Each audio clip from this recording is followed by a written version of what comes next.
This is Where Did the Road Go?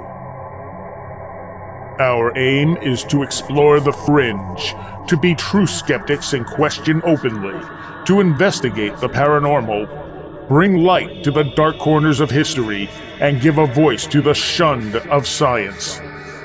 We deal in mystery and the important questions that these subjects bring to light. What is reality? Who are we? And why are we here? Join us on the web at wheredidtheroadgo.com for a full show archive, links to all our social media, upcoming schedule, and much, much more. Now, join your host Seriah on this week's edition of Where Did the Road Go? All right, and tonight we're doing something a little different, and this is going to be something that's going to be an ongoing series, although it's not going to be an every week thing by any means. This is going to be sort of a midweek podcast roundtable, but this show we're airing on the main show just so people can get a feel for what we're going to be doing. Tonight I have with me Michael Hughes, who was on last month, was it? Yeah, I think so. Beginning of June, Beginning of June, yep. And Joshua Cutchin, who, did I say your last name right? Yes, well done. Okay. Who will be on next week, actually, to talk about your book, The Trojan Feast. It's a pleasure to be here. And we were going to have a couple other people with us. Luke is sick, and Summer is MIA, but in the future they will likely be a part of this, as well as maybe some other special guests as we go through. And these shows will be available on the website and on YouTube for anyone who wants to follow the series, because I don't know how many people actually go to the website versus just hearing what's aired on the radio. So tonight we're going to be talking about the concept of evidence and the paranormal, because I think this is kind of an important topic, and people take evidence very, very like they throw the term around real lightly. For instance, the Roswell slides that came out before they were revealed, people were like, "Oh, this is going to be evidence of aliens at Roswell." But no matter what was on those slides, you were never going to have evidence of aliens at Roswell. Exactly. Yeah, we saw how that turned out. Right.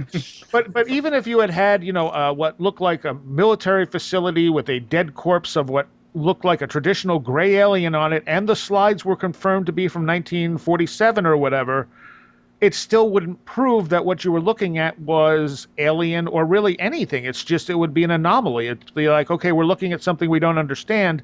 It's not evidence of anything. Absolutely. I mean, the best that we can do is at this point say that certain things are suggestive of things. So, if we uncover documents that say that there has been a legitimate government interest in unexplained aerial phenomena, we can say that is suggestive of the fact that the government knows more than they're letting on. But it's not even that still isn't proof, and that's a lot easier jump to make than here's a body of a flesh and blood alien sitting on a slab. Yeah. And the thing too is that belief influences what people will accept as evidence as well. If you believe there are space aliens here and you see a picture of something, like I said, if those Roswell slides had contained something more interesting, those people would say there's evidence, period, because they already believe that that's what's going on. And there needs to be sort of a separation between the way what we believe versus trying to track down what evidence actually is. Yeah, I agree. And evidence, things that people claim as evidence, nowadays are even more fraught, I think. Especially when it comes to something like UFOs, where the technology is so good that you can make an incredible hoax.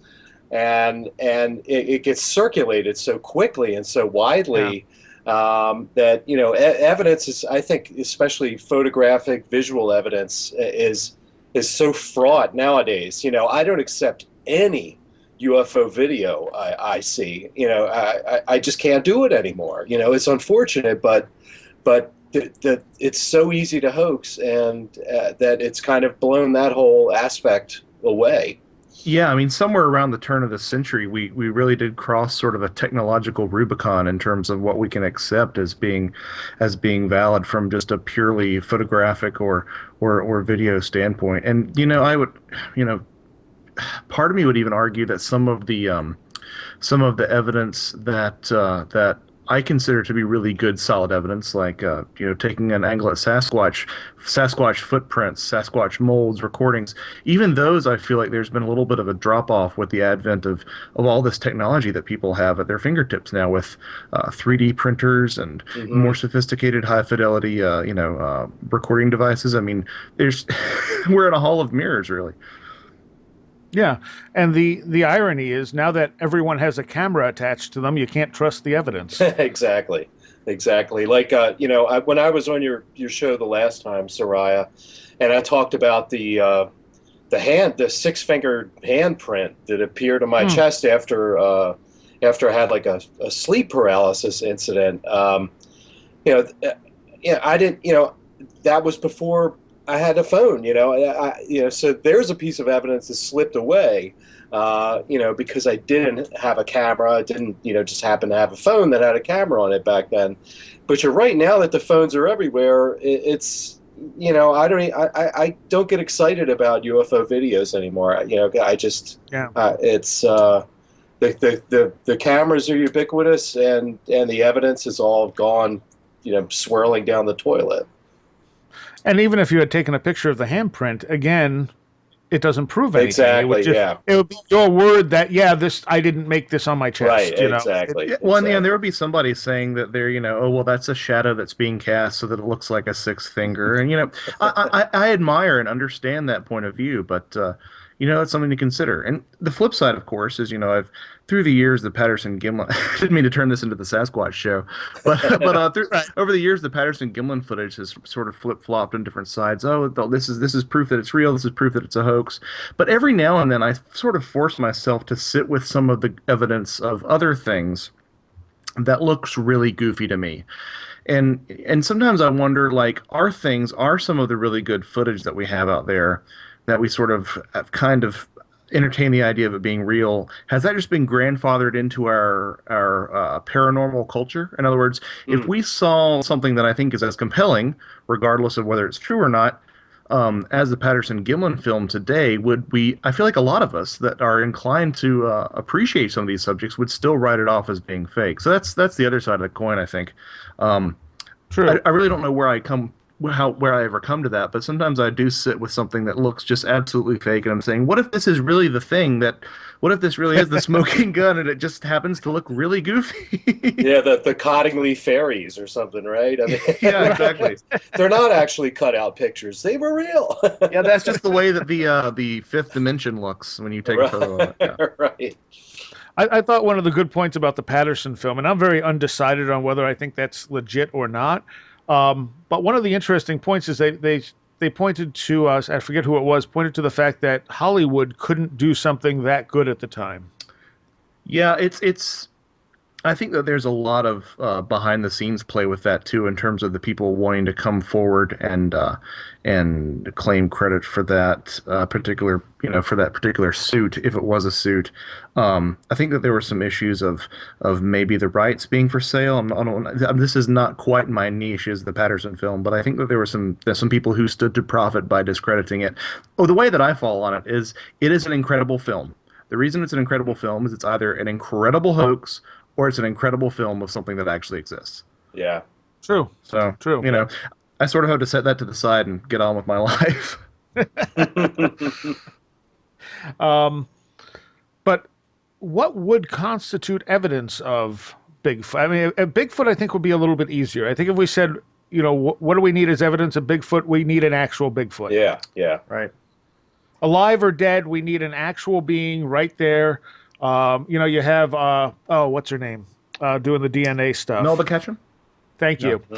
And I was just listening to her actually on Coast to Coast, and the DNA stuff is, interesting. And she goes on very professionally about it. But then she gets to the point where she's basically saying she hung out with Bigfoots. Yeah, I think that's the other part of the equation. We need a body and someone who is unimpeachable. You know, Yeah, Yeah. yeah. I mean, and not saying, look, there might be something very objectively real to a lot of the things that she's saying. I haven't met her. I haven't been keeping incredibly up to date on the things that she's saying, but it's you. I feel like you've got to kind of temper some things that you say. I mean, it's in a lot of ways, it's like politics. You say one thing and then you're tarred for life. Yeah. Well, and with her too, but I mean, she starts talking about how she's just gone out with I think she calls them habituators, people who have constant contact with these things. And someone called and said, "So where are all the pictures?" And she's like, "Well, they don't like their picture taken." And it's like, well, that's convenient, isn't it? It's like, and maybe she's telling the complete truth. I don't know, but to me, that sounds like the excuse you make when you don't have any kind of evidence whatsoever. Hmm. Yeah, this may be a little tangential, but I think one aspect of evidence that's overlooked is personality changes in people who've had Mm, paranormal experiences. yes. Like instead of why are we looking for the piece of slag that fell out of the UFO, or the Sasquatch hair that's stuck on a tree branch or something like that, when in particular with something like near-death experiences, where studies have been done that show these people have had profound alterations in their personalities, in their beliefs, things like that. I think a lot of times we're missing the real hard evidence that's right in front of us, which is, what do these experiences do to people? How do these experiences change people? The way they think, the way they believe, the way they act. Um, and that's why, like, people like Jeffrey Kripal, we were talking about before the show started, who really, he's a professor of comparative religion, so he's not really worried about the nuts and bolts of the thing flying in the sky. He's not worried about the Sasquatch hair, or the angel hair that falls during a BVM apparition or something like that. He's looking at the changes in people's in their personalities. How do people change when they have a paranormal experience? Yeah, Yeah, and that's the Omega Project too that whatchamacallit did. Yeah, Kenneth Ring. Yeah, yeah. Yes, yes, yes. Yeah.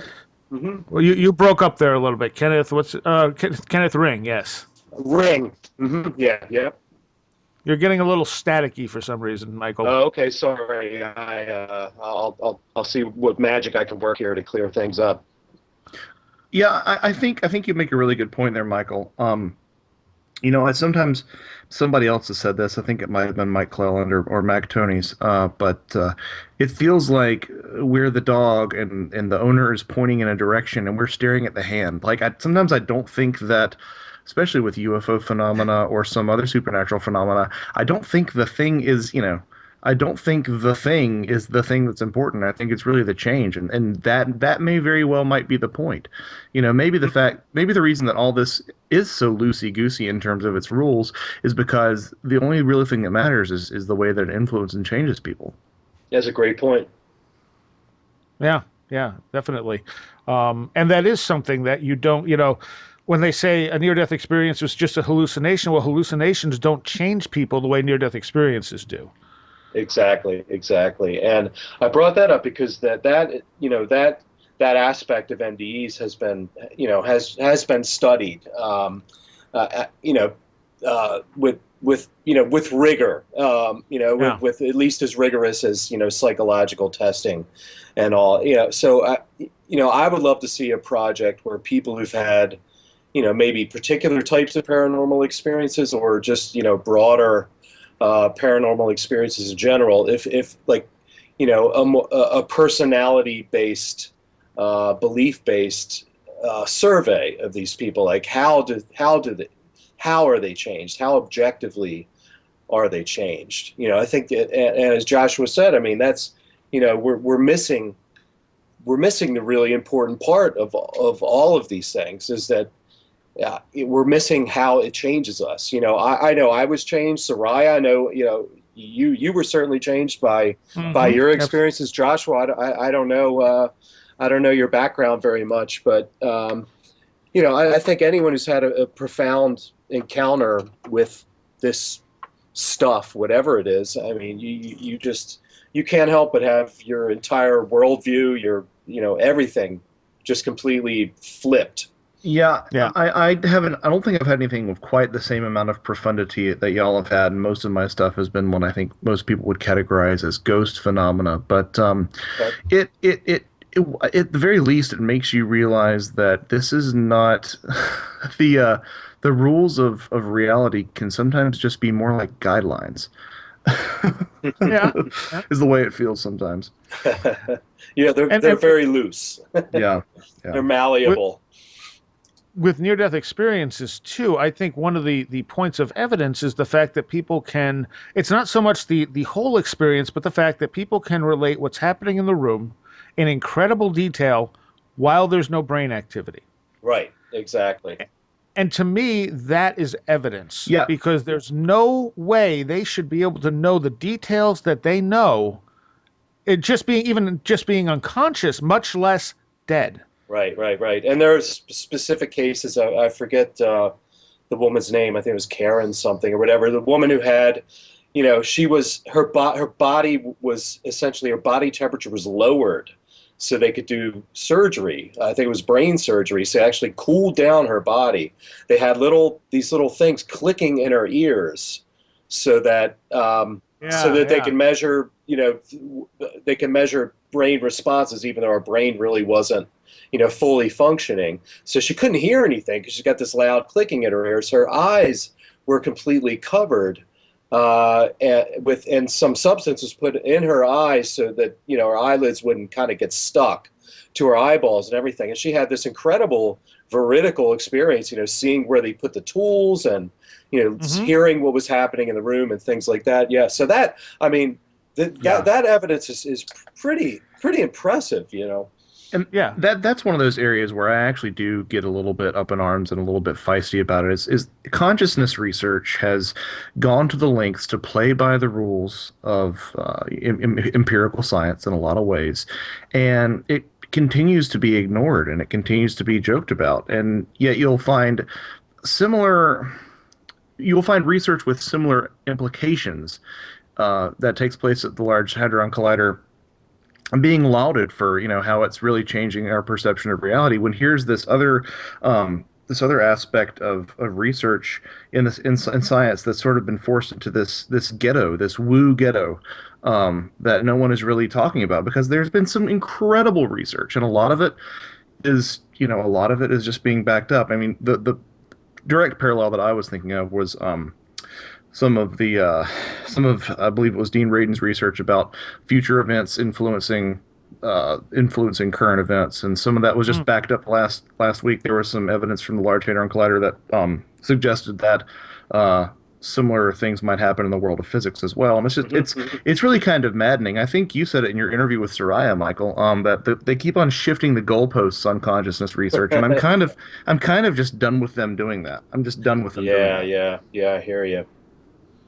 And the thing is, there's probably more evidence that consciousness is separate from the body during a near-death experience than there is for the Higgs boson.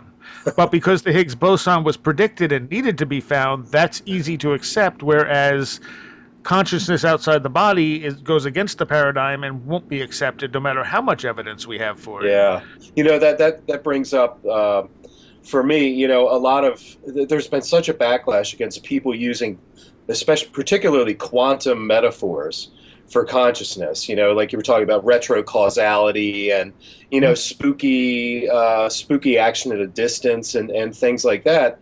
Where two particles across the universe are still linked, because at one point they were, in contact with each other, things like that. And people will say, well, yes, but you don't understand quantum physics. That's all on a very small level. It doesn't manifest, in our macro world. But my point that I gravitate to is, well, maybe that's the case, sure, but at the same time, that is a metaphor that shows that at least at some part of our reality, information can travel faster than light. Information can travel back and forth in time. So yes, maybe if someone's explaining, well, that's how That's how psi phenomena works. Well, maybe it doesn't actually work that way, but it's a metaphor. It's a metaphor Yeah. based in reality, and it might be at a very, small level of reality, but it's a metaphor and it works. So I understand when people say you can use quantum physics to explain psychic phenomena or something like that. Fine, but we can use it as a metaphor, and it is based in reality. And quantum physics too is the building blocks of reality. So it's not like there's a separation, but it's just a smaller, getting down there smaller and smaller. If it's happening there, it's obviously affecting us on a macro level. I feel like I might be the odd man out because I do get frustrated with the term quantum being used as logic spackle, to cover up sort of just holes and to get through. And I think I do think it's a very powerful metaphor to your point, Michael. But I feel like when it's used too often, it does become watered down. Okay, I agree. Absolutely. But on the flip side, I'm a classically trained musician, and if there's a passage in a symphony that uses some that happens to use some jazz music vocabulary in terms of form or chord structure or colors, I feel like somebody in the audience has every right to say, well, there's that jazz section. They can't tell you how it's a jazz section, but they have, there's this, it's a metaphor to describe how that particular portion sounds different. So I think I'm sort of in a little bit. I don't think I'm completely over to the side of saying never use quantum, but I do kind of wish that we'd trot out the word a little less often so it wouldn't lose its power. No, absolutely, I agree. Yeah, I'd agree with that as well. Mm-hmm. And going back to the near-death experience, the thing about when we're talking about evidence, to be able, if we can. I think we have the evidence that these people are outside of their bodies when they're dead, but that doesn't tell us anything necessarily about death, because not everyone has the experience, so we have to explain why that is. And two, it might not have anything to do with where, these people have come back. And what happens when we actually die might be completely different from what happens in a near-death state. Yep. Yeah, that's a good point. So it doesn't prove afterlife. It proves that somehow consciousness is able to perceive from outside the body. Yes. I would say it proves that consciousness, it can be non-localized in the brain. Yes. It's and people who've had out-of-body experiences will attest to that too. Right, but those are harder to pin down with any kind of evidence unless they're running certain tests with them. Yeah, and with the NDEs, the last I saw, the one way they're trying to get hard data on it is by placing a picture, an image or something high up, in operating rooms and places like that where people have cardiac arrests, in the hopes that someone, while they're out of their body will look, oh, hey, look over on the top of that shelf, there's a number 13 or something like that. But so far, I don't think there have been any solid hits on that, or No. The data hasn't been very compelling. Well, but at the same time, though, if you're outside your body looking down on yourself, are you going to be looking at the number 13 sitting on top of the shelf? Yeah, exactly. Is it even going to? Is it even going to register with you? Yep. Yeah. That's also a good point. Now, I mean, if I were doing the test, I would make it something very, like an erotic image, or something that carries a charge, Right. some or a weird statue of Krishna or so, just anything that will stand out a little more. Exactly. Grab your attention. Yeah, that's a great point. But that again, that's where evidence. We try to break it down into a scientific test, but some of this stuff can't be tested that easily because we don't understand what it is or how it works. Well, I mean, it gets into this thing. I mean, things can happen that cannot be replicable in a laboratory setting, especially. True. And that doesn't mean that it didn't legitimately happen. I mean, basic knowledge of the way the world works says that there are enough spaces in the atoms in my wall that theoretically I should be able to walk through it. And maybe that's happened. Right. But it's funny that we hear that on one hand, and then we hear, well, we can't repeat it. So, and this is the leap that a lot of my friends involved in the sciences make that I don't want them to make is they say, well, we can't replicate it, so we can't prove it. I'm saying I don't want you to say that it's proved. I don't want you to even look, just entertain the idea that this is a possibility and that people are saying these things. I don't know when science lost its drive to be inquisitive. It's incredibly frustrating. Yeah, and there's the separation between, the physical quantitative sciences and the qualitative sciences. It never used to be such a firm dividing line between the two. I mean, an anthropologist will hear, someone in a culture tell a story, and that's something that's not something replicable in a lab. Right. I had a dream last night, and I could tell you about that dream. I can't replicate that, Yeah, but yeah. it's real. It's qualitatively real. These inner experiences that we have, they're real in a way that's not, you're not going to be able to tease it out of a brain scan. The love of my kids. You can't measure that. You can't throw that in a bottle or smear it on a slide. But you can't tell me it's not real. Well, it's anthropocentric too, because we have this assumption that we have complete dominion over the natural world, that we aren't even saying that there could be an outside force that has some sense of complete control of our situation, that when it decides to remove itself from the equation has the ability to do so. You Mhm. know, if you're examining an anthill on your 40 acres of land, you can retreat whenever you want to. The ants aren't going to be able to keep you around. Mhm. You might be able to, you might be able to show up and only three-quarters of the colony's underground and only two ants see you. That doesn't mean that you weren't there, but you're not your presence isn't replicable. They don't have the technology to share with the other ants that you've been there, but you are in Mhm. complete control of the situation. Doesn't mean that you empirically don't exist. Mhm. All right. Um, and the other thing is the word proof is such a hard one because can we technically prove anything 100%? Yeah, I mean, I think obviously there are certain things. Yes, the Earth revolves around this. I'm sorry, yeah, the Earth orbits the sun.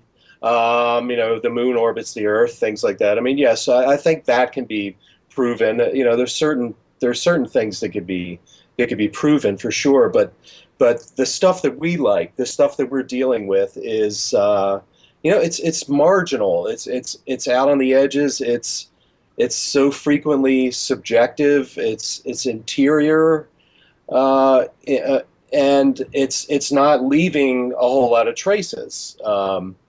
So when you get down to proof, you know, no, I would, I can't say that UFOs are proven to be spacecraft. I can't say that ghosts can be proven to be real. But I could certainly say, as Joshua used the word earlier, I could say that there are a lot of data that are suggestive that something is occurring that Hmm. is genuine and affecting people in some way. And I go back to the effects on people. That's where the proof is. I mean, True. if I were to tell you guys, today I walked outside and a guy in a clown suit was running down the street.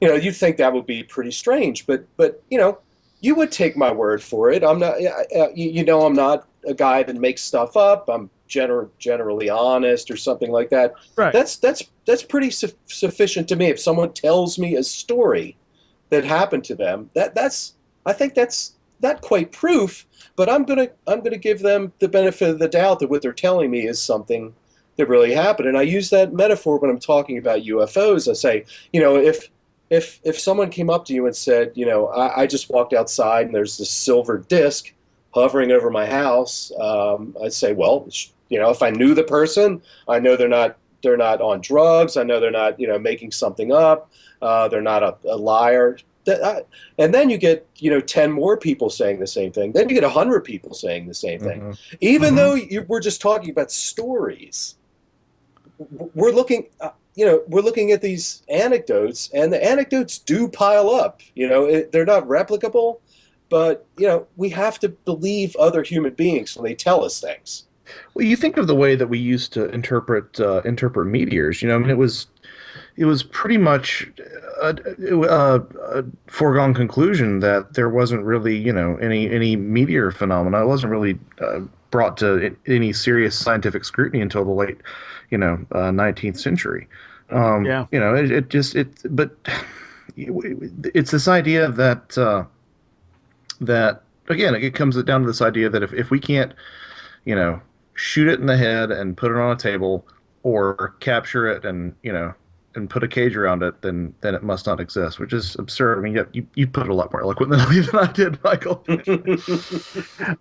But even when you say, we can prove the Earth revolves around the sun, that's, we can prove to like 99.9% chance, but there's always that slim chance that we're somehow misperceiving something, or that we're being even tricked, that it's all an illusion being put on that we don't fully understand.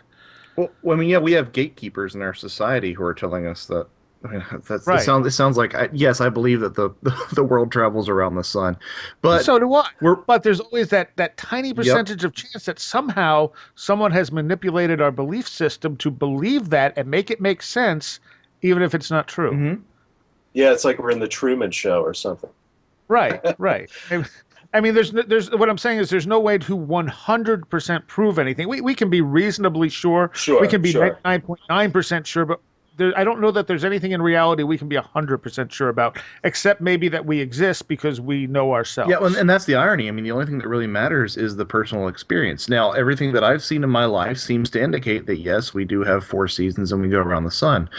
But, Right. I mean, it's the same reason that people believe that pine martens or kingfishers still exist. They might not see those in their entire life, might not even see them in a museum, but it seems reasonable. A lot of the data in their life might suggest it. Yeah, there's photographs of it, but as far as actually seeing it, that's not something that's entered their experience. I stole that from I believe it was Evans Wentz, the fairy folk in the Celtic countries. But yeah, I mean, yeah, you're absolutely right, Seriah. Yeah. All right. Well, I was just going to interject one interesting thing, especially from the debunker side of things. There was a study, and I think it was 1977. Peter Sturrock, who was a astrophysicist at Stanford, he polled members of the American Astronomical Society about UFOs. It was a pretty extensive poll, and we normally think, oh, these astronomers all think it's a bunch of hogwash, which we know isn't true, but that's the general perception. But one of the things he found was that actually the more an astronomer had read about UFOs, the more likely they were to believe that the subject deserved more attention. So, a lot of the criticism of paranormal subjects comes out of ignorance. And so they're saying, these people are saying there's no proof, there's no evidence, things like that. Well, a lot of the biggest names that are saying these things, a lot of the loudest people have not actually looked at the data. So that's always a confounding factor in this too. Absolutely. We're going to take a quick break, and we'll be back to discuss more on this subject of evidence. Where Did the Road Go can be heard first and usually live on WVBR, Saturday nights at 11 p.m. Eastern. Go to wheredidtheroadgo.com to ask questions of our live guests through the chat room. Where Did the Road Go is then re-aired on Dark Matter Radio and Deprogrammed Radio. You can download all shows for free on the website, and you can subscribe to us on Stitcher, iTunes, YouTube, or Vimeo. Additional content can be found on our video channels. You will also find our upcoming schedule, book reviews, blogs, free book downloads, links, and more. We are also on Facebook and Twitter, and if you want to help support the show, there are links to donate to us. Everything you need can be found at wheredidtheroadgo.com. Okay, and we are back, and we found Summer. So now we have Michael Hughes, Joshua Cutchin, and Summer Snape in this conversation. Hi, Summer. Hello. How are you guys? And you were on the wrong time zone. Yeah, I'm a dipstick. I'm on the West Coast, and so I'm on Pacific Standard Time, and I wasn't thinking, and I logged into Facebook and was like, oh yeah, it's Eastern. I forgot you guys are on the East Coast, or at least you are, Seriah. I think we're all on Eastern time, right? Mm-hmm. Yep. Oh, well, see, it's easy for you guys. You guys are all punctual, not me. Summer, I'm really looking forward to getting the cryptozoology angle in here because that's something that we haven't really broached yet in this conversation. Yeah, we talked about the Patterson film a little bit, but when it comes to let's go there. When it comes to some of these, especially some of these strange cryptids, it's really like if you take the black-eyed children, what you have is stories, and at what point can you accept certain stories as evidence? Especially with saying like that, when I first heard David Weatherly talk about it, I thought this sounds like urban folklore type of thing, and then more and more of these stories started coming up. Yeah, so Seriah, because you've talked to me about this, I am probably more a skeptic about pretty much all things paranormal, including cryptids. But as far as black-eyed children or black-eyed beings go in general, and I'm not religious, but I kind of believe in evil forces, as do most of us. I think that something like what people may experience, if they are experiencing anything, if they aren't just crazy, these black-eyed beings, I would think they would be something more of a demonic nature. But it's, I really don't. I'm a very scientific-minded person when it comes to evidence, and I just don't think that there is any good enough evidence to include them phantom or being something that we can't. It's not. There's no proof. There isn't any. And like you said, there can be thousands of stories and by credible witnesses, but when do you stop and go, okay, is this credible enough to be something that we can say this is what it is? We don't know. And it also seems like something that's become very popular in the supernatural culture. So I would think that fraud is going to go up a little bit in that case. Oh, absolutely, absolutely, and same with Sasquatch or Bigfoot. And Bob Gimlin's a great friend of mine, and I really truly believed that he believes that he experienced something real. I don't necessarily think that's the case for Roger or maybe the film crew that hired him to go out and film a Bigfoot. I can't say. I really think that that's not very credible. But as far as Bob Gimlin goes, I can tell you right now, he says it with such conviction that, I've seen him, I've talked to him in person. I feel like he believes that he saw a Bigfoot. And if anything, he was, hoaxed. But I don't know.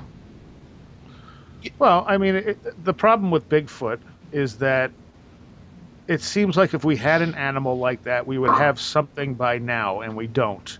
But there are so many stories, and they go back all the way to the tales of Native Americans. Very true. I agree. Right. Now, you go ahead. Go ahead. Oh, I'm sorry. I was just going to say that, with Bigfoot, Sasquatch stories, though, what intrigues me is how frequently they've been associated with things like UFOs. So which when you start talking about that, people are like, oh my God, he's really gone off the deep end now.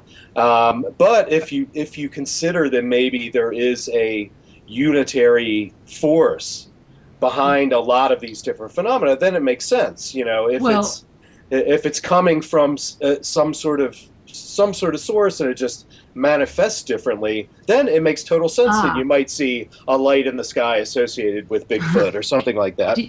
If you don't mind me chiming in, I have this really crazy off the wall. For me, people are like, whoa, this is not you. But I have a little theory that I think, if let's say that I'm wrong as a skeptic and say that people are seeing this, what they call or what they describe as what we call Bigfoot or Sasquatch, and the UFO thing, what you just said, which is very true, like that it happens all the time, is so common that you can't not notice it. So my theory might sound crazy to you guys. Please don't laugh at me. But basically, what I think, those two together, trying to logically, explain it in my mind, if it were true, is say you're coming from a UFO, you're an alien. You're alien to us, right? You're you're creepy looking. You look like a gray or whatever they describe. And you don't want to freak us out, but you want to get so close to us that you can examine us or walk amongst us. So what do? You see other animals, maybe you see a gorilla or something on that that looks something like what a Bigfoot looks, not realizing that you're going to still creep us out or that there really isn't something that closely, but you say, change your form into what looks like to us a Bigfoot to be able to walk amongst us. Do you understand what I'm saying? Yeah, no, I that makes a lot of sense to me. I mean, you look at like the way that some people claim that certain wildlife are used for screen memories in UFO encounters. Yeah. Mhm. What if we're looking at a scenario where there is a biological Bigfoot and aliens happen to like using that form as a screen memory? Is that sort of where you're going with that?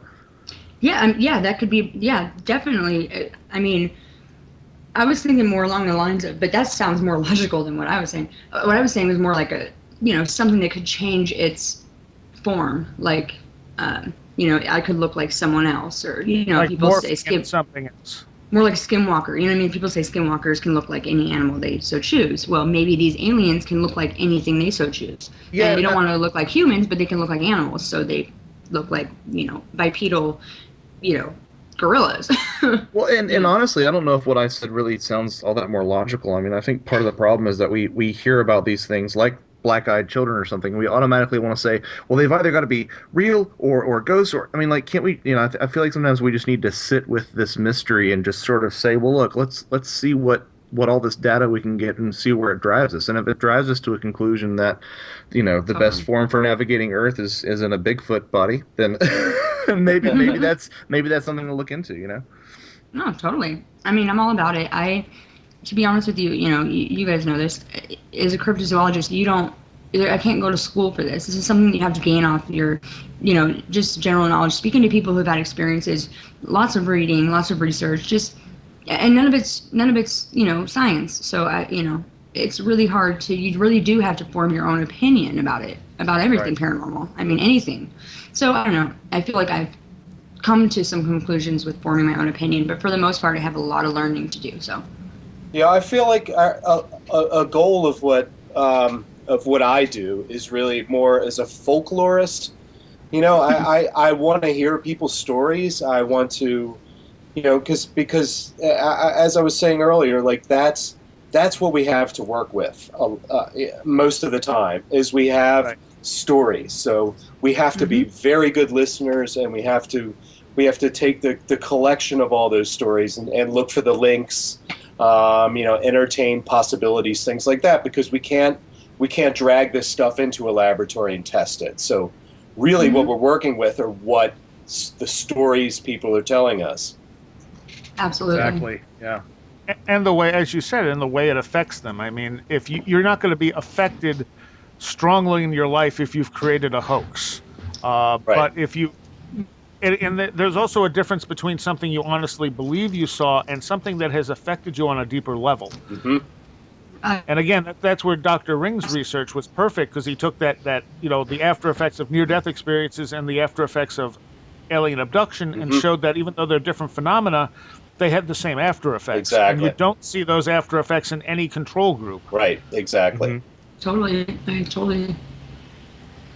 So, from when you look at the UFO phenomena, I think that's where you have the hardest time presenting anything that even resembles evidence, because the occasional things that we get that are physical, like in one case pancakes, but slabs, slags of metal or burnt areas on the ground and stuff like that are so not. It doesn't prove what was there in any way. It's just You're a foreign right. object. We don't know, where it came from. It could be garbage. We don't know. And it's always something that's earth-based. You get these implants, and they take the implants out, and even though they act weird and they can't quite explain them, they're all made with earthly metals. Yeah. I mean, sometimes I've wondered if that particular aspect of paranormal phenomena, or, the UFO phenomena, isn't specifically designed to make everyone look like, specifically designed to keep everyone humble. It's specifically designed to be just enough, just physically compelling enough to make, the scientific minded stop and pause, and just spiritual enough to make the other side of the community think the same thing. Yeah, agreed. I mean, it's part of that trickster element. It also reminds me of a valet talking about it as a control system. Yep. It's controlling our beliefs. Rather than just being something like, hey, we just happen to see these guys from another galaxy scoping out, doing scientific experiments on our planet or something. I think anyone who's even in the early '60s, Alan Hynek was confessing to Valet that he's like, this stuff is not nuts and bolts, man. This gets into mystical, paranormal, religious territory. So this is not new, thinking about it this way. But ufology became so dominated by by the nuts and bolts. These are aliens from space. That's what your average person thinks. But you talk to researchers, and I think anyone who's been doing enough field research or talking to people who've had experiences, they very quickly start veering into territory that's much stranger than the nuts and bolts. You have to, really. Mm. And John, the nuts and bolts guys have done a great thing for the community too. I'm not saying that there isn't some real value in that. I think we need a lot of people like that with that mindset. But finding some place in the middle, in between, where we can try to find a middle ground, I think, is where the future of all these fields really lie. Exactly. I mean, we need the nuts and we need the Stanton Friedmans, and we need the valets, Right. And we need them to be able to sit and talk to each other and try to find the commonalities. And I think that's the only way we're going to get anywhere. Yeah. one of the recent shows I had with Aaron Gullius and Mike Cleland, they related a story where someone had been brought across, onto a flying saucer, and when he asked them, whatever he asked them, they said, "Well, we want you to believe in us, but not too much." Yeah, right? Yeah. that Exactly. kind of reminds me of the Injured Cold, Grinning Man experience. Soraya, you know what I'm talking about. Yes, yeah. What you just said kind of reminds me of that. He was like, I'll we'll be back, or we'll see you again. And he's like, what? You know what I mean? Like that telepathic. We'll see you in time. Was the In quote. time, right? Yeah. That's very odd. That a lot of and I'd love to talk to more, but the few people I have that have been experiences that I can kind of put in the category of that, Grinning Man type experience, or Men in Black type deal. Majority of them said something along those lines, and I just find it, you can't forget that. You always remember that, sticks in your mind, I feel like. Yeah. But I wonder if that's maybe the most truth that they speak, in a sense, to say, we want you to believe, but not too much, because if it is a control factor, they have to stay on our radar to some degree, but if we figure them out too much, they won't have that control factor. Exactly. Right. And that's why I think a lot of people don't talk about some of the experiences they have with anything unexplained. I mean, anything. People who think they see loved ones that have passed away or anything like that, they kind of tend to be hesitant in sharing such things because I feel like that it won't happen to them again, and in a strange way they want it to. That's a really interesting point. Yeah. Yes. Because you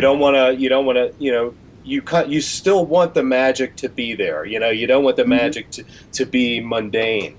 And right. if there is an intelligence behind all this stuff, or some of it, then that's exactly what it's doing. It's just leaving us on the precipice where we can't have the evidence that we want, but we're still compelled to understand it and to believe. Mm-hmm. And I'm sorry, go ahead. I think when it comes down to evidence too for some of this stuff, I think we're wrong about what reality is. And I think that's the reason we can't quite fit these things into our idea of reality, because it's not what we think it is. Mm-hmm. No. The mind is a very tricky subject.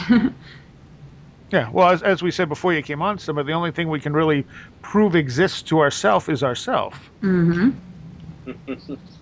True. I'd like And to.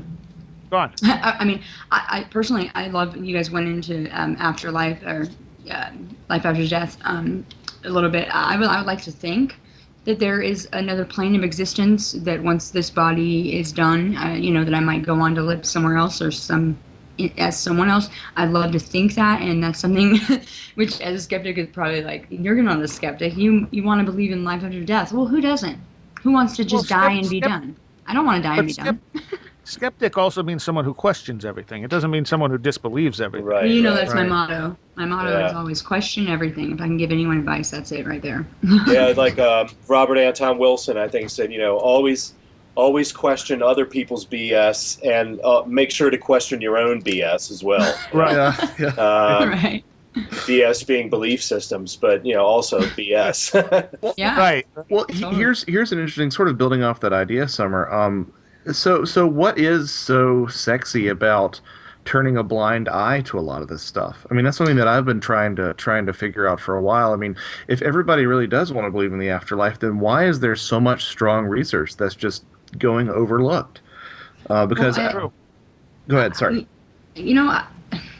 I don't know what kind of conspiratorial, stuff that higher, beings or what have you, people who may or may not have some sort of control over mankind. I don't know what kind of ideas they have for us, and there's a lot of people who have lots of control over the majority, and I don't know. I think a lot of it isn't. I want to use the words mind control, but I don't mean it literally. I mean it as in suggesting things to people. Oh, and at a cultural level too. I think you're onto something there. Yeah, yeah. No, that's exactly what I meant. Like, it's very easy to put ideas in people's head and make the masses without physically making them move. I mean, you're making them believe something, and it's real easy to do. I mean, I've seen controlled studies where they've used suggestive thoughts to literally create mass hysteria.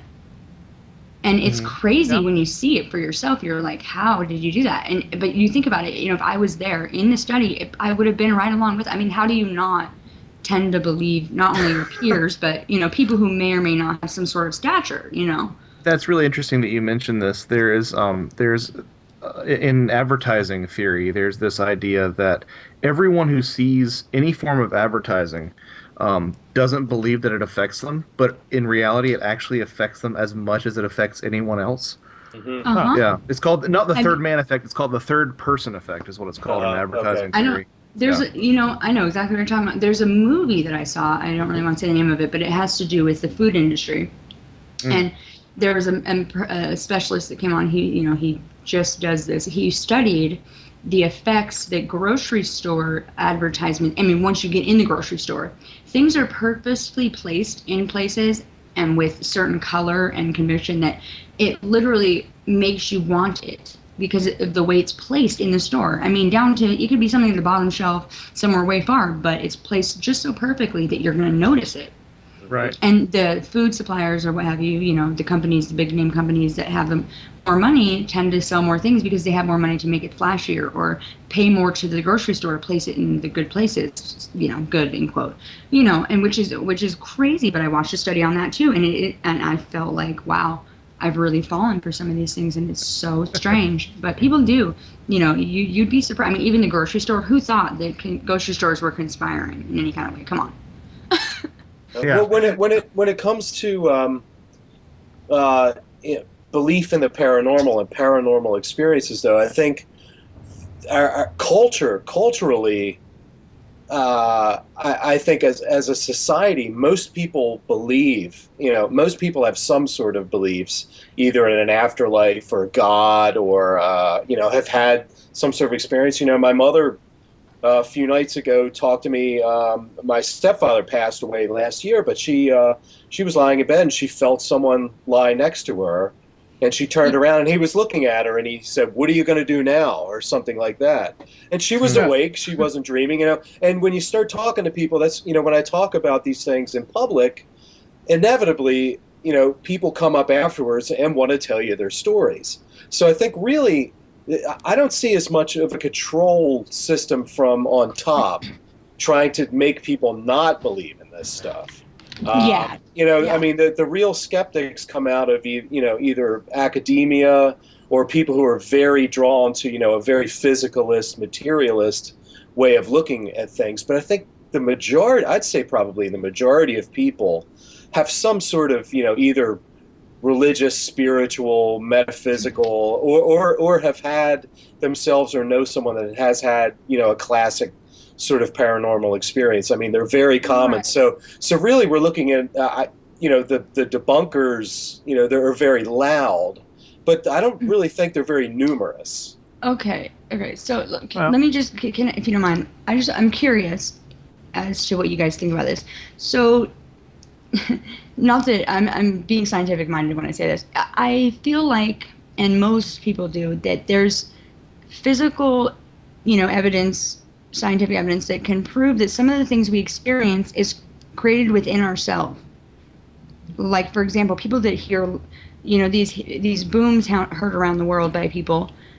Can that not be something within our body that we experience? Like when we yawn or stretch, you kind of have that really loud sensation in your ears that you feel like is a big. I mean, who's to say that we aren't hearing that within ourselves and instead of physically hearing it outside of our body or feeling it? Do you know what I mean? Like if you really miss someone so bad, and I'm a firm believer in you kind of get back what you put out as far as vibes go. If you think very positively about something, it gives you better, chances at it succeeding in things. And not that I've been the most successful with that, but I feel like that's a possibility. Who's to say that these experiences with people that we love that passed on, maybe you just want so bad to experience them that you kind of do. Yeah, and that's a very good point. I mean, we could be creating it internally. We can also be creating it externally if you look at the concept of a tulpa as well. Yeah, tulpas are a great example. I love those studies. It's funny how the idea of tulpas has become so popular. I just saw a reference to this to a website where people just call it, like, I don't even know if they use the word tulpa, but that's what they're doing. They're visualizing so strongly, trying to create an external entity, either based in, My Little Pony, or I mean, they're using That's a great idea. Yeah, they're using all sorts of mythologies, but it's fascinating that subject has kind of taken a hold. Yeah, like the whole Slender Man thing and all that. Yeah. Oh, jeez, that. Let's not get into him. We all know. You should all know where that came from, but yes. Yeah, I remember when I first heard of the concept of the tulpa.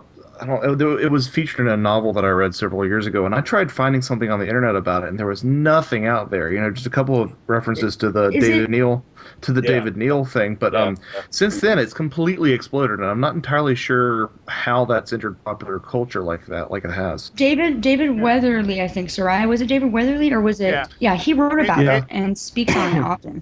He actually has great stories.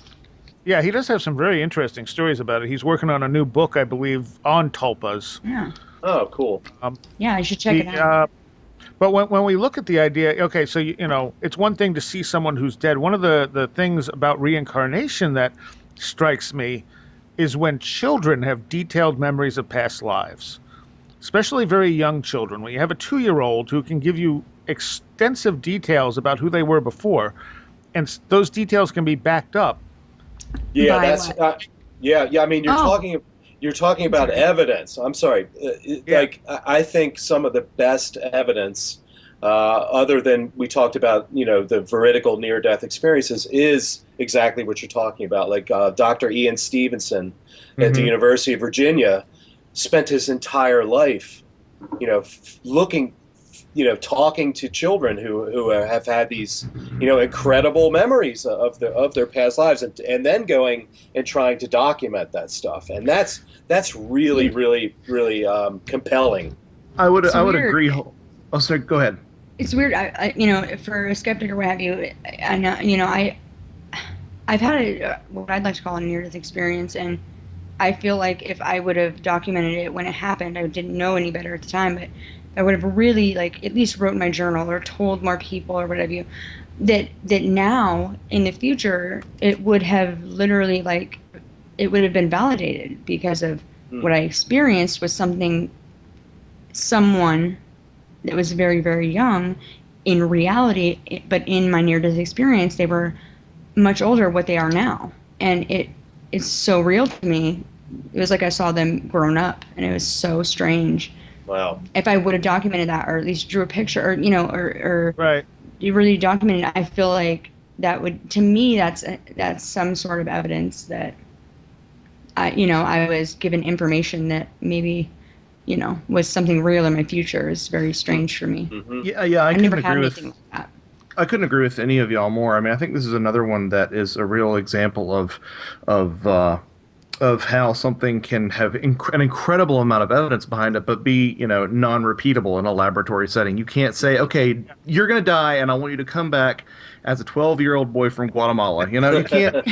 And you're going to remember this, but you can't tell anything. Exactly. And also just another example, like one of the common things that I hear people using to bat down reincarnation is like, well, how come there are more people alive on Earth today than there ever have been? Where are all these extra souls going? But again, it's not thinking outside of the box about a mechanism. I mean, I remember hearing a couple of speeches from Terence McKenna where he referred to the ego being almost like a little wave or a mountain that sort of emerges from the strata, from the greater consciousness, peaks and then recedes over time. I mean, you can have 15 waves on the ocean, or you can have 150 waves on the ocean. It doesn't mean that there's a change in how much ocean there is. Exactly. Right. And that's like one of the silliest, most base and literal, ways of looking at something like that. That's kind of stuff that just drives me nuts. Yeah, exactly. Because you're trying to turn it into a material argument as if there's a finite well somewhere of how many people can be here. Yes. Right. And we have no concept of what's happening around the rest of the universe and throughout the rest of time. We have such a small snapshot of anything. Exactly. And we base everything off of it. Mm-hmm. I'm not as convinced as much by people who are regressed hypnotically, just because at that point when you're 40 years old and you're getting regressed hypnotically, you've experienced a lot of things you may not remember. Yeah. You have your brain may be filling in details where they didn't actually exist before. It's so hard to take that as evidence of something, even if you can go back and say, okay, look, this person really existed and they really did do this. Maybe you came across that at some point. Yeah. But with a kid, especially a very young kid, they didn't come across that data. Half of these kids can't even read. Exactly. And you get the thing where they'll say, well, the parents just coached them. It's like, yeah, you try to coach a 2-year-old into giving that detail and see how it goes. Well, it has happened. There are little 2-year-old geniuses, so you can't say that's impossible. Yeah. But it's in the minority. Now, I think in the spirit of Anton Wilson and monitoring our own BS level, our own belief system, I feel like it's important to step back and say that by saying that this is all indicative of reincarnation, it's kind of buying into our own paradigm as well. I think what it really says is just that something is going on, highly suggestive of reincarnation, but I don't think that it's not possible that there might be, with a lot of these kids, that they're just drawing on some sort of universal unconsciousness that isn't the direct, corollary of spirits coming through again. Right. So, Right. Yeah. Right. Yeah. See, I mean, I'll tell you what, I used to be in love with, I mean, you can ask my mom, she'll tell you, I'm 30 now. When I was very young, I was an avid story writer. I would write stories after stories, and just so detailed. I had lost them a few years ago, all the books I had, and they were books that I wrote. I mean, stacks and stacks of them. I had my own library. I'm not kidding you. I used to charge my family to come in and rent books for me. I was insane about it.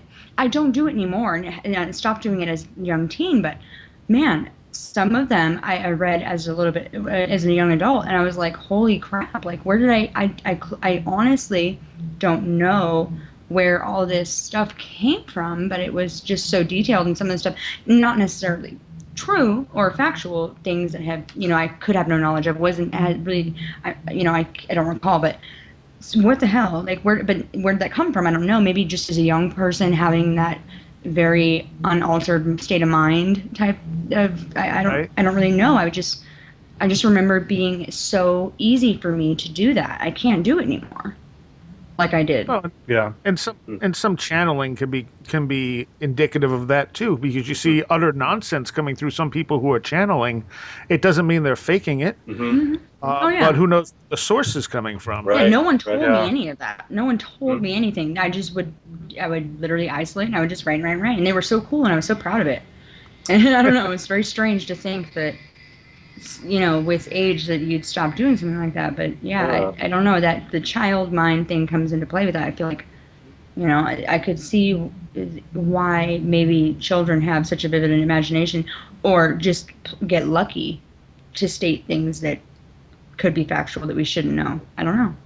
That's interesting, Summer. You bring that up because as a writer, I write fiction, and I think you could talk to almost any fiction writer, and they will tell you that sometimes the stuff that's coming out, they feel, I feel like, I really do feel like this stuff is not coming from me. It's coming through me from the idea that Right. uses. And my friend Matt Carden wrote a book called Demonic Creativity, where he discusses examples of writers and other artists over time, and how so many of them really believe they're tapping into something that exists.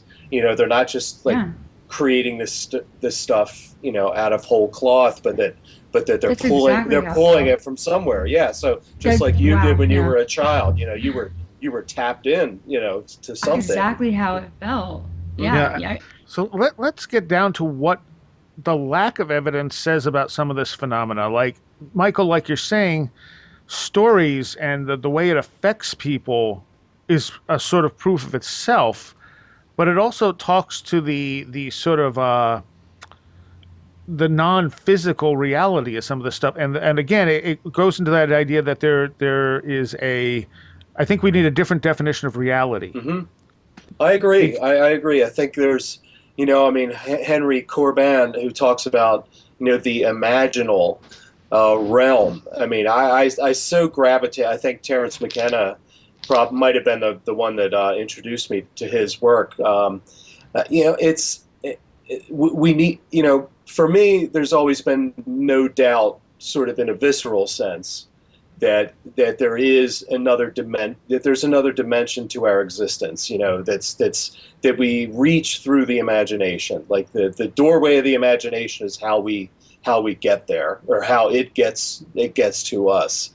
And so, yeah, I do think we need to look at physical reality, and science does a great job of being able to cut things apart, tell us how they work, measure things. But the qualitative elements of our existence, our imaginations, are real. They're not measurable, but the experiences we have, the internal things that happen to us, are real, and they're not just chemicals and electrical firings between our neurons.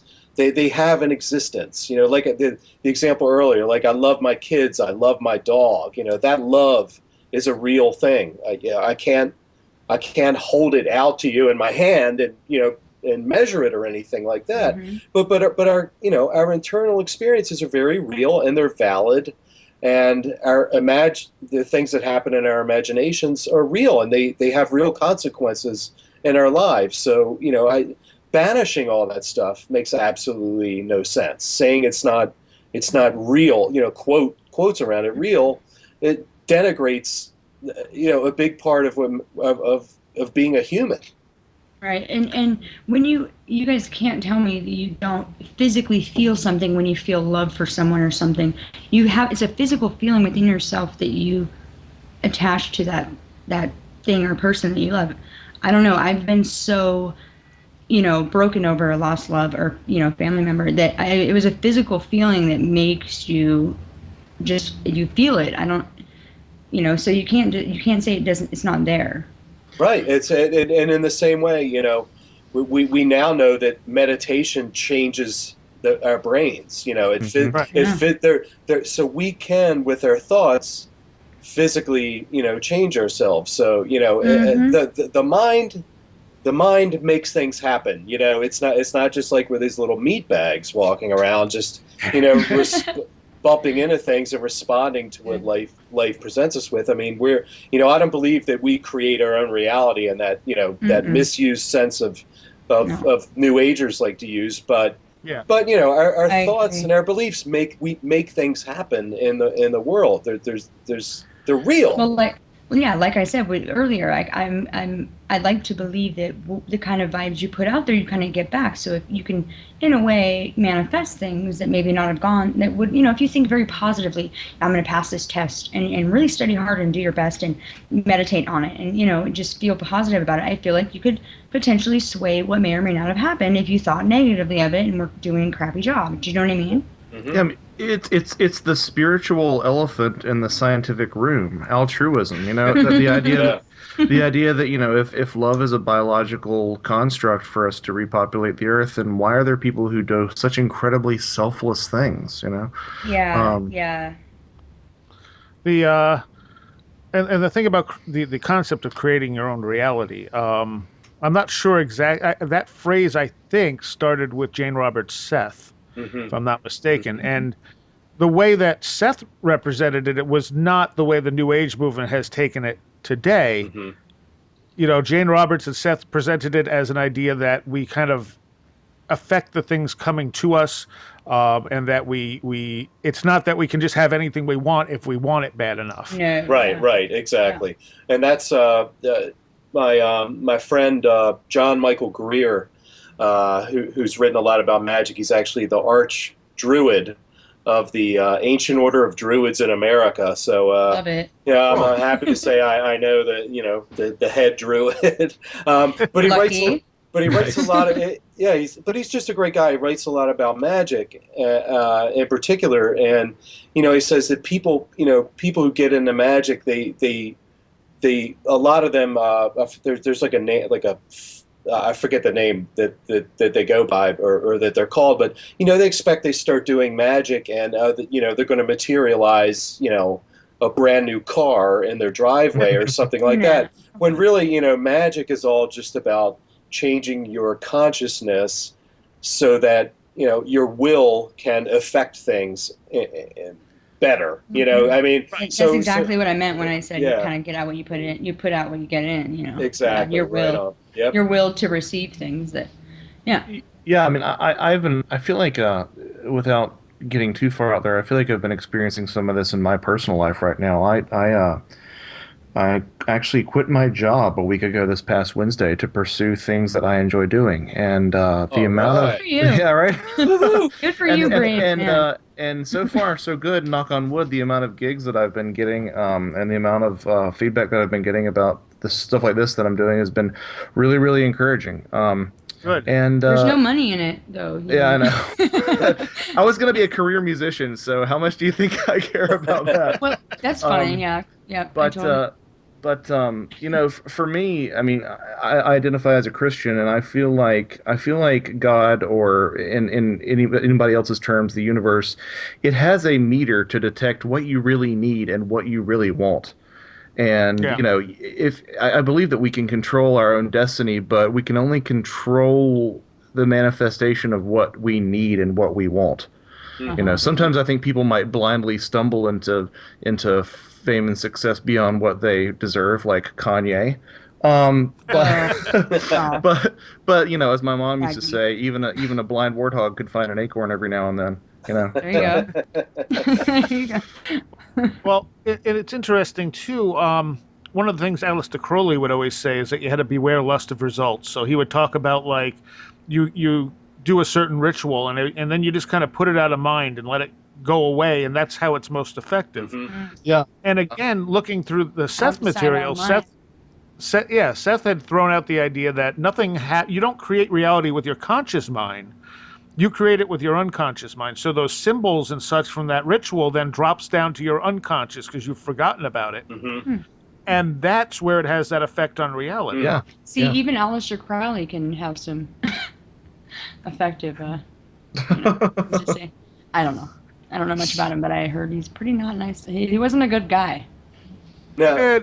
Well, Doesn't mean he wasn't smart. or Yeah, said he things was that weren't very true. smart. I mean, Yeah. I'd say he's one of the most advanced as far as understanding magic, particularly Yes. Kabbalistic sort of ritual magic. But he was a turd of a human being. I mean, Correct. he was Correct. he was he was he was he was horrible to women, especially. Some of the Yeah. most evil people, like famously evil people, are so smart, like beyond their years. It's really weird to think. I don't know. I've studied a lot of people who are, say, serial killers or serial rapists and stuff.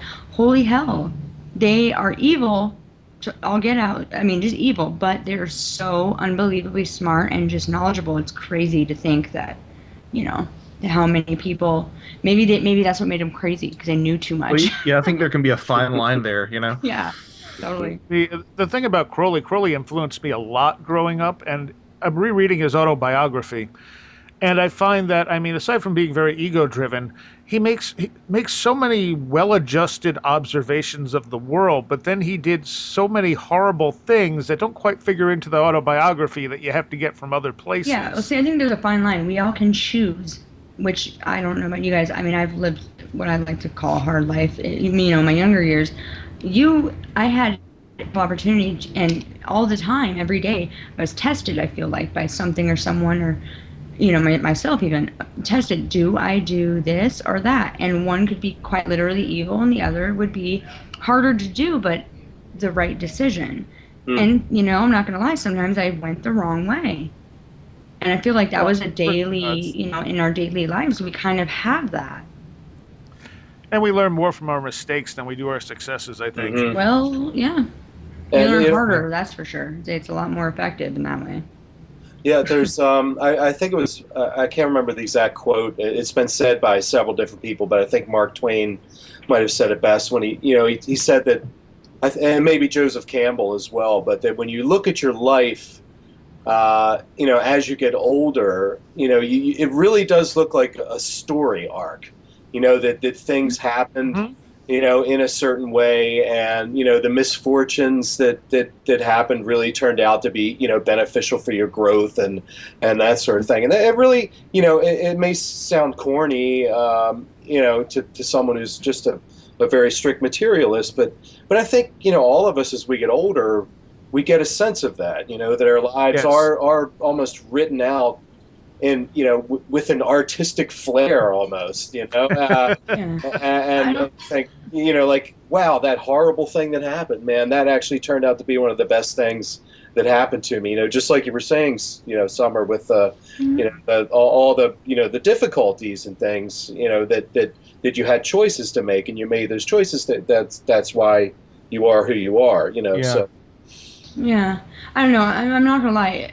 It totally agree. I mean, I'm a firm believer in you kind of make your own way. You have choices, but there are some things that I've been through physically that I still to this day don't understand why I went through them or how that could play into my future or what has come, since then, since my childhood. And I may never know, but Well, it. it's I was just gonna say it's almost like life is just a series of Chekhov's guns, and you can't really tell when that's going to come into play until the very end, you know. So I Yeah, I think like that to call it Rochambeau.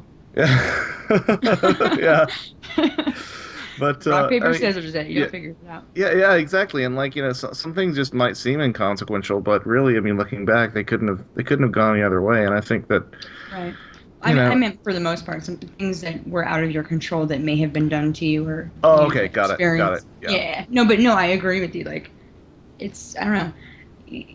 And I'm definitely, if anything, I mean, I don't know if you guys agree or not. No matter what I've been through, in or out of my control, I've grown from it, and it's been a positive. I still might not know why or for what reason, but definitely a stronger person from every experience and a little bit smarter, that's for sure.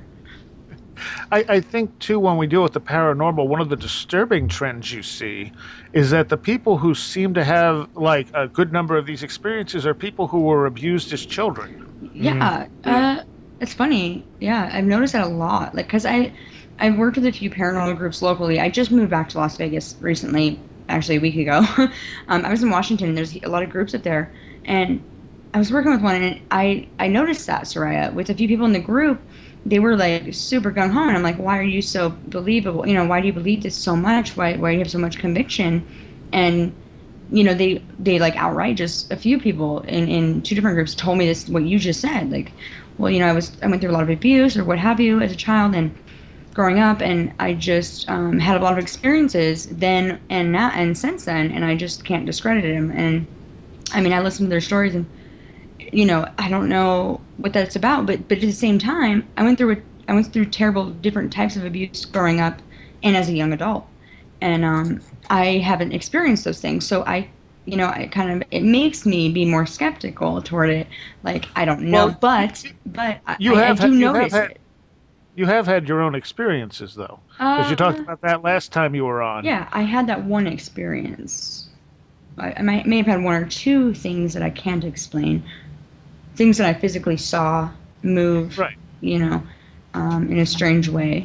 I mean, I can tell you now if you'd like, but if not, I mean, I just saw an object move out of the corner of my eye. Nothing else in the room was moving in its way, and the object itself couldn't have moved in a way that it was moving unless somebody physically touched it, but I was the only one there.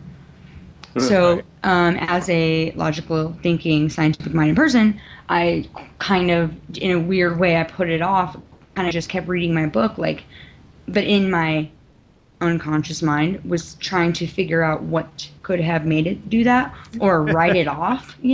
But in my conscious mind, I eventually had to put my book down, even though I was so into it, because I couldn't think. I couldn't read. I wasn't paying attention with the reading I was reading. So I was like, I don't want to forget this. This is a great book. So I had to stop, and I just kept looking at the object like, okay, how could nothing else in my room be moving that way or could ever move that way unless I was physically holding it and making it do this motion? You'd have to physically touch it. So the fact that I didn't see anything making it do that really wigged me out, and it still does. I don't know. What did that?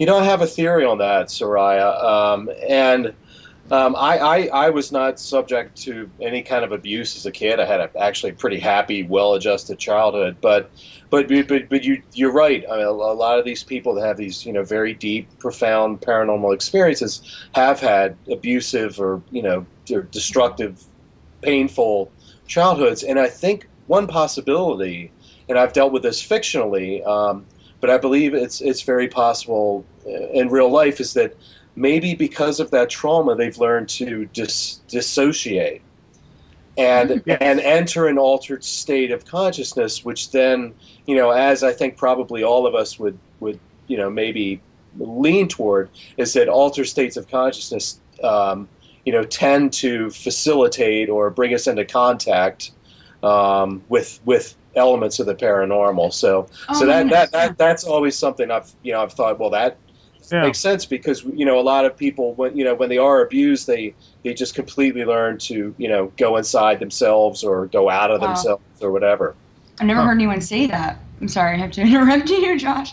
No. What he just said, no, what Michael just said. Oh my goodness! Like, I know I seem like a very knowledgeable person, but I never heard it the way you just put it, and it makes me feel like maybe I did go to a better place when I was being abused or was going through these things as a young adult. Mm-hmm. And that just makes sense to me. Like, maybe that's how your survival mechanism within you is. Maybe you do go to this better place or this paranormal place, mm-hmm. that you experience different things. But maybe that's how you survive such things, because some people may or may not survive some of the things that I or others have been through.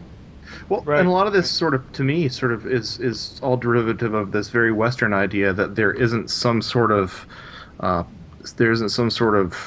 benefit in suffering, that there isn't some sort of that there isn't some sort of spiritual honor, maybe even in suffering. I know that's not a very comforting thing to hear for a lot of people who are going through things, but perhaps that is something, Yeah. No, I think you're right, because again, we seem to evolve more from bad experiences than good ones. Not that anyone wants to have all bad experiences, right. But I think if your life is all good experiences, you're not going to have much depth as a person. Mm-hmm. Right. It's some of those like super, super, super, no offense to anyone who's like uber religious, but some of these like, okay, look at Jim Jones and the cult, all those, like, some people are just so, maybe his life was so sheltered or so, I'm not sure what religion he was even part of. I don't think it was any religion. He just picked his own or whatever his own conviction was. But, maybe some people just go way too, what I like to call hard. Like, whoa. And because I know a lot of people that are just so into this specific religion. And think about, the Mormons that come to your doorstep every Sunday. It's like they're so driven. More out in that area of the country, I think, than the East Coast. Yeah. We've actually had some Latter-day Saints folks coming up in our neighborhoods as well.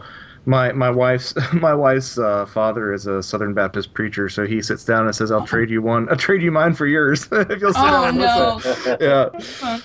Yeah, that's awesome. Yeah. You know what I do? To be honest with you, I mean, I appreciate the what that does for them, and there's not a religion that isn't demonic. Any religion, I feel like for some people does help them as a person and can do positive things for people. Maybe not for me, but I respect that. I'd agree. And I appreciate, and I'll always hear them out, but I will let them know off the bat that, hey, generally, I mean, go ahead and take your time. Maybe something they say will stick with me, and I'll appreciate that. But for the most part, I have no interest in joining any kind of group like that. Now, I am covered in tattoos. So there are times when I just don't want to deal with them, and they're at my doorstep on bikes and they have cars and like 10 people, and I'm like, get the hell off my property. And generally I just walk outside and they see all my tattoos and they're like, oh my God, she's crazy. She's a biker chick. Leave her alone. Oh my God, we gotta go. She's the devil. And I'm like, thank you. There's times when I feel like they're mean for judging me, but those are the times I appreciate it. Oh, all right. So we are running out of time rapidly here. And this I think went way further out than I expected it to on a conversation about evidence, but that's fine. That's what I like, honestly.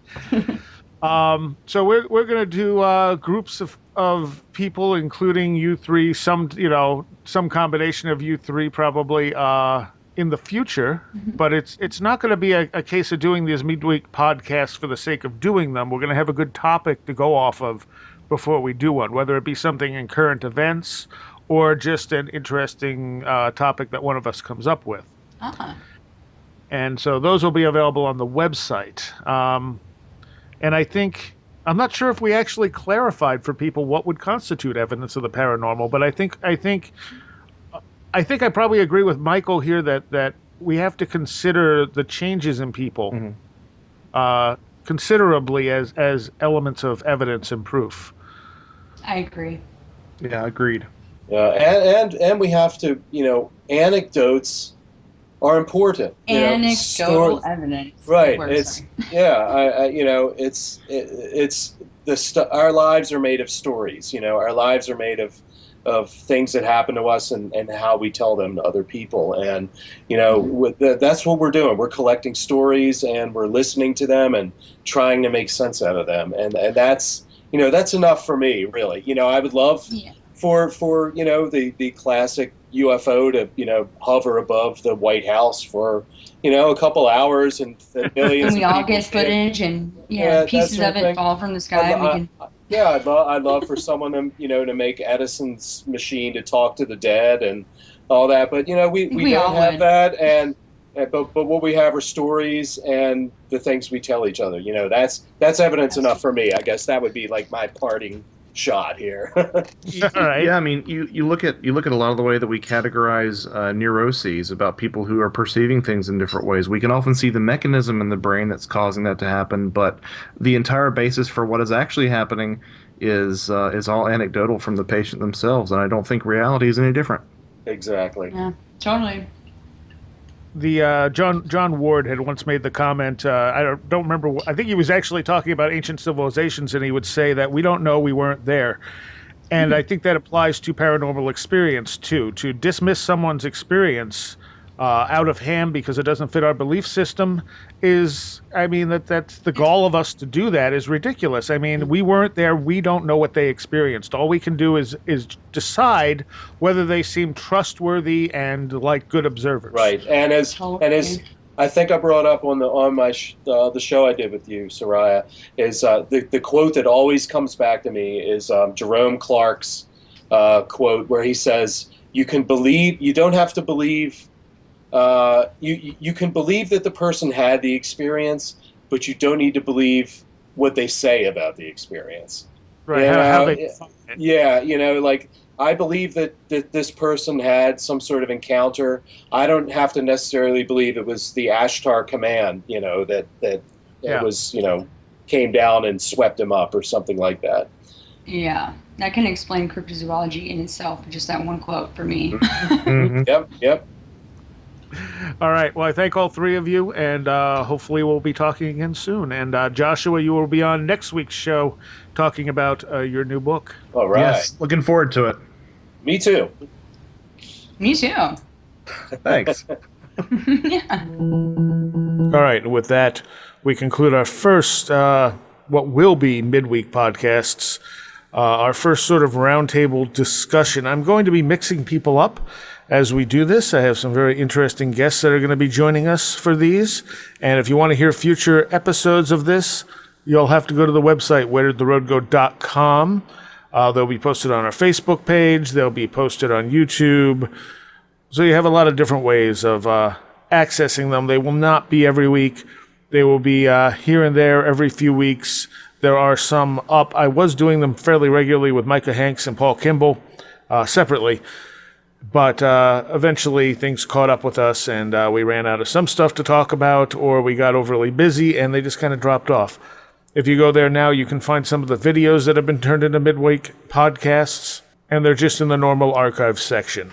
So as I said, next week I'm going to have Joshua Cutchin on talking about his new book, which is fantastic and very unique. It's about food and the way it figures into paranormal experiences. The week after that, I have Mike Cleland and Aaron Gullius back. I was going to have Steph Young on this week. I do believe I announced that at the end of last week's show, but she was ill, so I'm going to be rescheduling with her, and I have a whole host of other people coming on as well. We're going to be doing our listener stories very, very soon. I am collecting them now. I have some really interesting ones that we're going to be getting to for that show.